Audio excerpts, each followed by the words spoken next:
Hi, this is Kathy Meir, and welcome to my first response for Cyber PD 2016. In Do-It-Yourself Literacy, Kate and Maggie remind us the reasons tools can be helpful.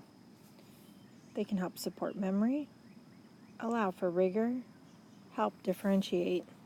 They bring big ideas to life, and they help make learning goals concrete for students. Tools help make learning sticky by being visual and helping to make learning concrete for students and encouraging practice. So I wanted to try to make some of the tools just to see how the process worked. I think it would be easier to make these alongside students as part of a community, but as someone who goes into classrooms, I thought it might be helpful to have some of these tools available. So I thought I would start with one of my favorite mentors, Katie Wood-Ray, and talk about the ways writers structure their writing. So I went to two resources to kind of think about that. The first one was Wondrous Words, where she has a great section about the structures of books, and I looked for those that I thought would be appropriate for younger writers, and then also about the authors. Going through the process was helpful in getting to know what I wanted students to think about, but again, I feel like working on that with the community as we go would be an important piece in getting the language right for kids and in supporting an inquiry. And so I did try the process and repertoire charts and thought through some of the structures I thought would be appropriate for those beginning writers. And then I also took a look at making a page in a demonstration notebook. I made these on InkFlow, and this one my writing was a little bigger than I wished it would have been.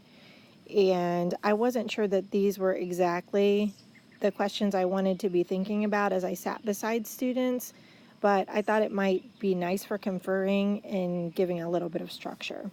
And then I attempted a micro progression that shows some change that I think I might see in writing. I really like the idea of adding exemplars to this, where as a community we look at pieces of writing and choose certain pieces from our community that we think help us to understand something, so letting the kids be mentors.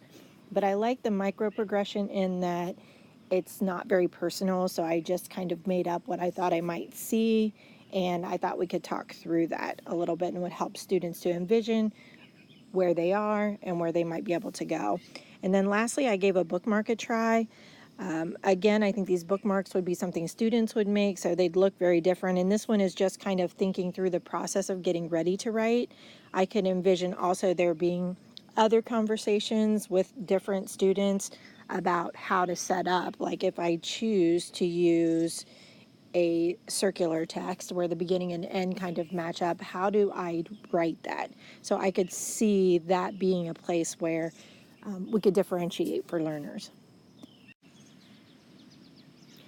Finally, I think the tools offer a nice way to help make learning explicit to learners as you work as a learning community to figure things out.